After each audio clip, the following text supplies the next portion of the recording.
कभी ऐसा लगा है कि दिमाग एकदम थक गया है, मतलब ऐसी वाली थकान जो आराम करने के बाद भी नहीं जाती, बस एक बेचैनी सी बनी रहती है। तो आज हम इसी पर बात करने वाले हैं। हम देखेंगे कि कैसे बौद्ध ज्ञान और आज की मॉडर्न साइकोलॉजी दोनों मिलकर हमें मन की शांति का एक प्रैक्टिकल रास्ता दिखा सकते हैं।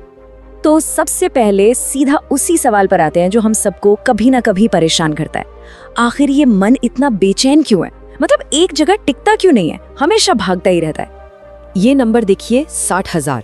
सुनने में बहुत बड़ा लगता है ना, पर साइकोलॉजिस्ट का मानना है कि एक आम इंसान के दिमाग में एक दिन में करीब करीब इतने ही विचार आते हैं।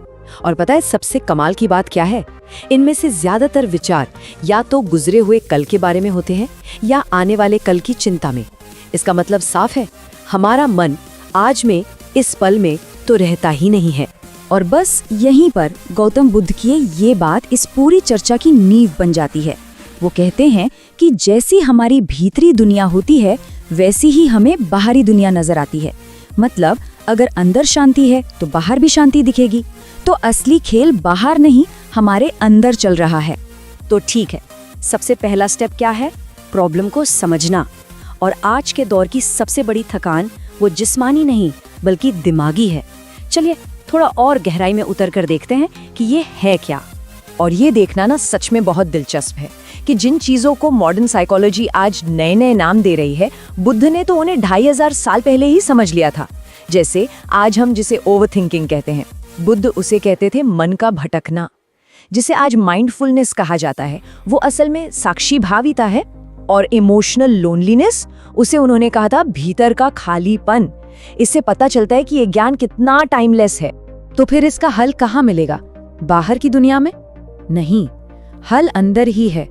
असल प्रॉब्लम ये नहीं है कि हमारे साथ क्या होता है, प्रॉब्लम ये है कि हम उस पर रिएक्ट कैसे करते हैं। अच्छा, इसको और अच्छे से समझने के लिए ना दिमाग और मन का फर्क जानना बहुत जरूरी है। सोचिए, दिमाग जो है वो कंप्यूटर के प्रोसेसर जैसा है। उसका काम है बस इंफॉर्मेशन को प्रोसेस करना।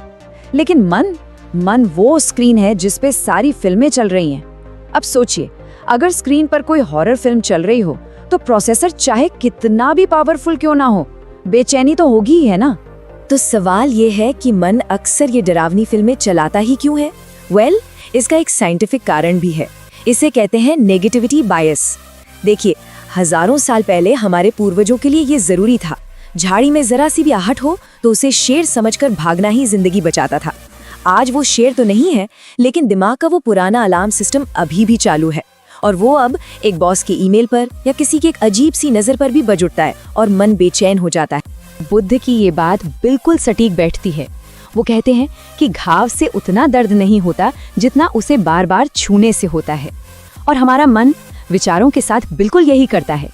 एक ही नेगेटिव बात को हम अंदर ही अंदर दोहराते रहते हैं और अपना दर्द खुद ही बढ़ाते हैं। आज की साइकोलॉजी में इसे रूमिनेशन कहते हैं, मतलब एक ही चीज को बिना किसी नतीजे के चबाते रहना। ओके, तो हमने प्रॉब्लम को तो अच्छे से समझ लिया। अब बात करते हैं सॉल्यूशन की। देखते हैं कि ये प्राचीन ज्ञान और मॉडर्न साइंस दोनों मिलकर हमें शांत होने का क्या रास्ता दिखाते हैं। मन को शांत करने का जो पूरा रास्ता है ना, वो इन 3 सिंपल लेकिन बहुत पावरफुल स्टेप्स में सिमट जाता है। पहला, अपनी सांस पर वापस आना। दूसरा, अपने विचारों को बस देखना, उन्हें जज नहीं करना। और तीसरा, पूरी तरह से इस पल में जीना। तो जो पहला स्टेप है वो सबसे आसान है और शायद सबसे जरूरी भी। देखिए, हमारी सांस ही एक ऐसी चीज है जो हमेशा हमेशा प्रेजेंट में होती है। वो ना तो पास्ट में होती है ना फ्यूचर में। तो जब भी मन भविष्य की चिंताओं में या अतीत के अफसोस में भटकने लगे ना, बस अपनी सांस पर ध्यान ले आइए। ये उसे खींचकर वापस अभी में ले आती है। ये एक बहुत ही पावरफुल ग्राउंडिंग तकनीक है। अब आते हैं दूसरे स्टेप पर। इसको समझने के लिए ना एक बहुत खूबसूरत मेटाफोर है। सोचिए कि हमारा मन एक खुला आसमान है और हमारे विचार वो बस बादल हैं। बादल तो आते हैं और चले जाते हैं, लेकिन आसमान वो वैसा का वैसा ही रहता है। प्रॉब्लम तब शुरू होती है जब हम खुद को वो बादल समझने लगते हैं, आसमान नहीं। तो प्रैक्टिस बस इतनी सी है कि हमें खुद को आसमान की तरह पहचानना है, जो बस इन बादलों को आता जाता देख रहा है। अब ये सारी बातें सुनने में तो बहुत अच्छी लगती हैं, है ना? लेकिन सवाल ये है कि क्या ये सच में काम करती हैं? इसको समझने के लिए चलिए एक कहानी देखते हैं। रवि की कहानी, और ये कहानी हम में से किसी की भी हो सकती है। तो रवि एक बिल्कुल आम इंसान था, लेकिन वो एक क्रॉनिक एंजाइटी के साथ जी रहा था। हमेशा एक डर कि कहीं फेल ना हो जाऊं, लोग क्या सोचेंगे, बस इसी जाल में फंसा हुआ था। उसकी जिंदगी में सबसे बड़ा मोड़ तब आया जब उसे एक बहुत ही सिंपल सी सलाह मिली। अपने मन को बदलने की कोशिश ही मत करो, बस उसे देखो, बस इतना ही। और उसने यही करना शुरू किया, बहुत छोटी छोटी प्रैक्टिस से। जब भी घबराहट होती तो वो बस अपनी सांस को महसूस करता। जब नेगेटिव विचार आते तो उन्हें अपनी सच्चाई मानने के बजाय बस गुजरते हुए बादलों की तरह देखता। अब देखिए, ऐसा नहीं हुआ कि रवि की जिंदगी से सारी मुश्किलें गायब हो गई, बिल्कुल नहीं। लेकिन उसकी जो अंदर की हालत थी वो बदल गई। उसने तनाव के साथ जीना सीख लिया, बिना बिखरे, बिना टूटे। तो रवि की कहानी हमें ये दिखाती है कि ये सब मुमकिन है। तो अब सवाल ये है कि इन प्रैक्टिसेस को अपनी रोज की जिंदगी का हिस्सा कैसे बनाया जाए ताकि एक स्थायी बदलाव आ सके। देखिए, शांति कोई मंजिल नहीं है जिसे एक बार पा लिया है। ये तो एक आदत है जिसे हर रोज थोड़ा थोड़ा बनाना पड़ता है। जैसे सुबह उठते ही फोन चेक करने के बजाय बस अपने सांसों पर ध्यान दें। दिन में एक बार में एक ही काम पर फोकस करें, जिसे मोनोटास्किंग कहते हैं। शाम को दिन भर के इमोशंस को थोड़ा समझें और फिर उन्हें जाने दें। और हाँ, आप क्या देख सुन रहे हैं, अपनी इस इंफॉर्मेशन डाइट को लेकर भी थोड़ा सचेत रहें।